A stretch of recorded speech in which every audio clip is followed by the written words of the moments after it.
Lemas da Reforma Protestante foi que Igreja reformada sempre reformando. É claro que esse termo significa que a Igreja precisa continuamente, constantemente, colocar sua vida, sua fé, de acordo com os princípios da Palavra de Deus.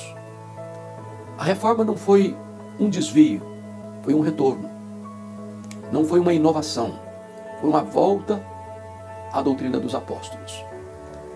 A igreja que começou em Jerusalém e dali se espalha pelas províncias do Império Romano, a igreja que no seu começo enfrentou duras, amargas perseguições, martírios, quando a maioria dos imperadores romanos atacou com fúria indomável os cristãos, e os cristãos foram queimados vivos, crucificados, jogados às feras, espoliados, perseguidos e se tornaram forasteiros, peregrinos. Agora, no ano 311, 313, o imperador Constantino declara aquela religião, até então perseguida, como religião oficial do império. Isso foi bom e foi ruim. Foi bom porque cessou a perseguição.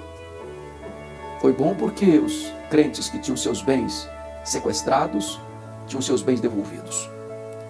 Foi bom porque os cristãos, não tendo um local para se reunir, agora recebem das mãos dadivosas do próprio Estado templos suntuosos onde poderiam cultuar a Deus.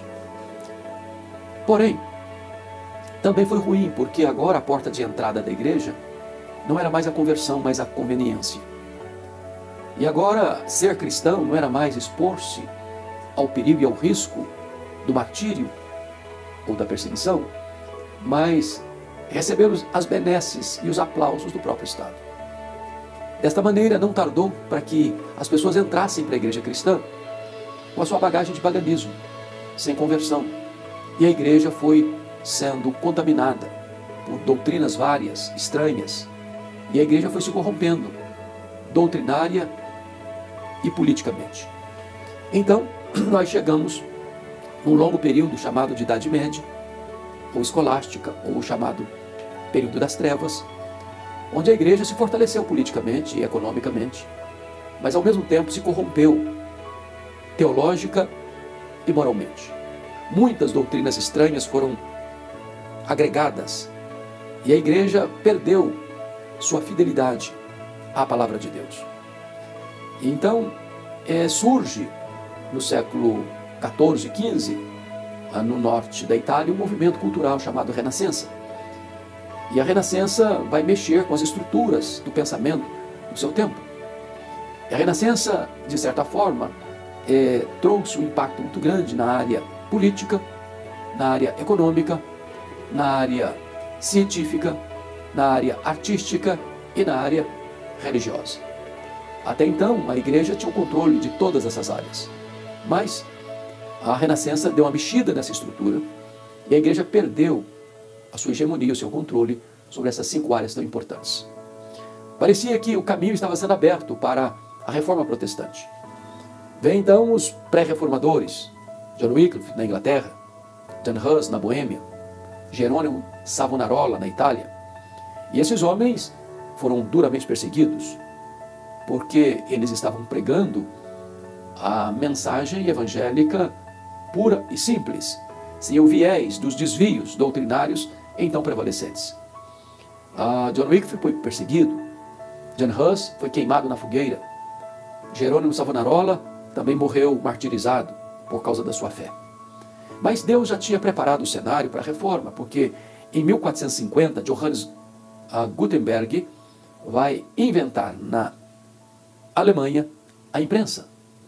Desta forma, dando agilidade à impressão de textos, porque já na Renascença se redescobriu os clássicos e agora as pessoas querem estudar o grego, e quando a reforma aconteceu, e o pontapé inicial foi no dia 31 de outubro de 1517 em Wittenberg, com Martim Lutero, a imprensa tornou conhecida, porque publicou e se espalhou com muita rapidez as obras de Lutero, os hinos de Lutero, e dos outros reformadores que vieram nessa esteira, né? Como João Calvino, como Guilherme Farel, como Zwinglio. Então a reforma veio em 1517 e foi um divisor de águas na história do cristianismo, porque foi, na verdade, uma volta à pureza do Evangelho, à simplicidade do Evangelho, ao poder do Evangelho, à doutrina dos apóstolos. É claro que isso gerou tantas tensões na Europa, né? Muitas tensões, né? Muitas perseguições, como aconteceu, por exemplo, a perseguição na França, em 1559, quando Catarina de Médici assume o governo da França. É sabido e é conhecido de todos o que ocorreu na noite de 24 de agosto de 1572, quando mais de 70 mil cristãos, chamados huguenotes, os calvinistas franceses, foram assassinados numa noite de traição por causa da sua fé. É conhecido também o que ocorreu na Alemanha, né? A chamada Guerra dos 30 Anos, né? 1618, 1648, quando cerca de 1 milhão de pessoas morreram nessa guerra religiosa. E também sabemos das lutas que aconteceram na Inglaterra, normalmente com a ascensão de Maria Tudor, Maria Sanguinária. E essa mulher governa de 1553 a 1559, e ela mata os líderes cristãos e persegue os cristãos. Então, a reforma trouxe uma volta às Escrituras, mas também vai desembocar em grandes, terríveis, amargas perseguições. Mas nós poderíamos hoje aqui, de uma maneira mais simples, sintetizar essas marcas, esses fundamentos da reforma, nos chamados 5 solas, né? Solas porque escreveram isso em latim, então eu vou dizer o que texto lá no latim, depois passar para o português. Primeiro, sola é o sola escritura, ou só a escritura. Esse foi o grande ponto da reforma, porque a igreja da época entendia que a tradição, a decisão dos concílios, ou os dogmas dos papas, estavam na mesma altura da Bíblia. E uma vez que a Bíblia ou esses dogmas tinham qualquer senão, eles colocavam esses dogmas acima da Bíblia. E o contexto da reforma mostrou que não é a igreja que está acima da Bíblia, é a Bíblia que está acima da igreja, que norteia a fé e a prática da igreja. Daí vem uma expressão muito conhecida por todos nós, que a Bíblia é a nossa única regra de fé e prática, ou seja, daquilo que cremos e daquilo que fazemos. A Bíblia, ela é inspirada por Deus, ela é inerrante, ela é infalível, ela é suficiente, ela é poderosa, ela não precisa ser atualizada nem ressignificada. Elaboram em erro aqueles que querem atualizar a Bíblia, aqueles que querem afirmar que a Bíblia foi escrita por um tempo, para aquele tempo, mas que diante das novas demandas da sociedade moderna, ela já não traduz mais aquilo que devemos crer e fazer. Discordamos frontalmente desse pensamento. Nós entendemos que a Bíblia não é nem nova nem velha, ela é eterna, ela não passa. Passa o céu e a terra, mas a palavra de Deus não vai passar. Então ela continua sendo atual. Ela foi, ela é e há de ser atual. A palavra de Deus, inerrante, infalível, suficiente, poderosa. O apóstolo Paulo chegou a dizer que ainda que viesse um anjo do céu, pregasse outro evangelho, deveria ser rejeitado e anátema. Bom, vamos ao segundo sola, que é o sola gratia, ou seja, só a graça. O que significa isso? Significa que a salvação não é conquistada pelas obras, o que ensinava a igreja naquele tempo. A salvação também não é uma somatória da fé mais as obras. Não é sinergismo. A salvação é uma obra monergística de Deus, em outras palavras. É uma obra totalmente realizada por Deus. Deus planejou, Deus executa e Deus consuma a nossa salvação. Tudo provém de Deus. A salvação não é uma conquista das obras, não é uma conquista do mérito humano, é uma oferta da graça. E graça é um dom imerecido. Eu não mereço, mas eu preciso. Deus oferece gratuitamente a salvação. Paulo traduziu isso lá em Efésios capítulo 2, versos 8 e 9, quando diz assim: pela graça sois salvos mediante a fé. Isso não vem de vós, é dom de Deus, não de obras, para que ninguém se glorie. Então, esse é o segundo pilar da reforma, somente a graça. Somos salvos pela graça. Bom, mas é o terceiro pilar, que é sola fide, que significa só a fé. É curioso que temos que entender o que significa isso. Não é fé na fé. não é fé em quem eu sou, não é fé na minha igreja, não é fé na minha religião, é fé em Cristo. A questão não é a fé, é o objeto da fé. Tem muitas pessoas que dizem, eu tenho muita fé. Eu tenho muita fé no santo A, no santo B. Eu tenho muita fé na minha igreja. Eu tenho muita fé no meu pastor.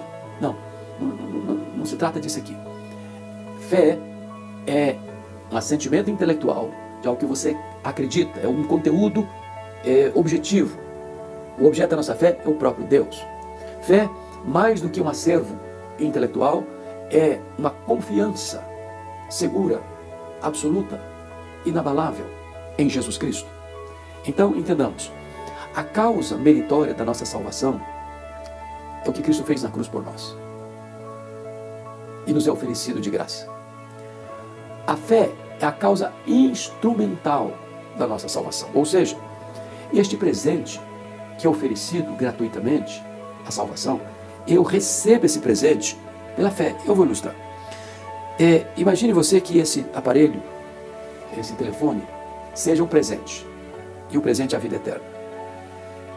Eu recebo este presente, me aproprio dele pela fé. Então, a fé é esta mão estendida que se apropria deste presente dado por Deus, que é a vida eterna. Não é a causa meritória, é a causa instrumental. Né? É importante entender isso, porque às vezes a pessoa pensa que ela tem fé, está tudo certo, mas fé em quem?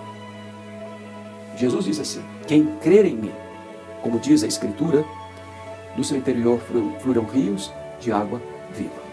Então vamos ao quarto pilar da reforma, que é solos Christus, ou somente Cristo. Por que a reforma estabeleceu isso? Porque quando foi o período da reforma, o que a igreja da época pregava? Que você tinha, além de Jesus, outros salvadores. Então, por exemplo, Maria é chamada de corredentora. Corredentora significa aquela que redime juntamente com. Então tem Jesus que salva e Maria que salva. Outros pensam, não, Jesus salva, mas a minha igreja também salva. Outros acham, não, Jesus salva, mas as minhas obras também salvam. Outros dizem, bom, Jesus é o mediador, mas eu tenho o meu mediador de estimação, que eu recorro a ele, eu faço as orações a ele. A reforma entendeu uma coisa, que só há um mediador. Não dois, não vários, só um mediador. E o apóstolo Paulo deixou isso meridianamente claro em 1 Timóteo 2,5, quando ele diz assim, só há um Deus e só há um mediador entre Deus e os homens, Jesus Cristo, homem. O apóstolo Pedro deixou isso também claro lá em Atos, capítulo 4, verso 12, quando diz que não há salvação em nenhum outro, a não ser Jesus.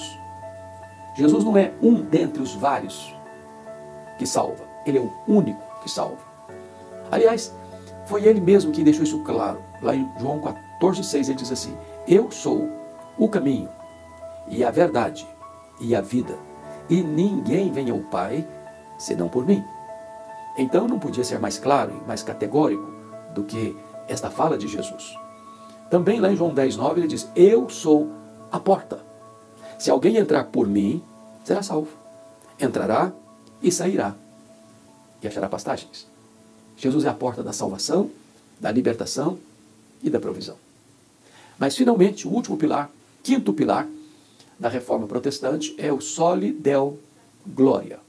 Significa somente a Deus toda a glória. Ou seja, Deus não divide a sua glória com ninguém. Ninguém vai chegar lá no céu, batendo no peito e dizendo, eu vim receber o meu prêmio, o meu troféu, a minha coroa, a minha medalha de honra ao mérito. Não, não. Porque tudo provém de Deus, que nos reconciliou consigo mesmo por intermédio de nosso Senhor Jesus Cristo, não imputando aos homens as suas transgressões. Aquele que não conheceu o pecado, Deus o fez pecado por nós, para que nele nós fôssemos feitos justiça de Deus. De tal maneira que Deus planejou, Deus executa e Deus consuma a nossa salvação, para que toda a glória seja dele. Toda a glória dada ao homem é vanglória, é glória vazia, é idolatria, é abominação para Deus. O protestantismo não tolera você colocar homens no pedestal.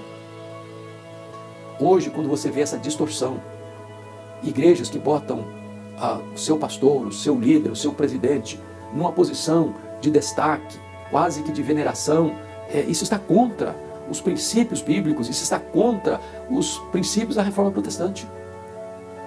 Todos os homens, diz Paulo, todos estão nivelados no mesmo patamar. Somos servos. Servos. Um planta, outro rega, mas é Deus quem dá o crescimento. De tal maneira que nem o que planta, nem o que rega é coisa nenhuma, mas Deus que dá o crescimento.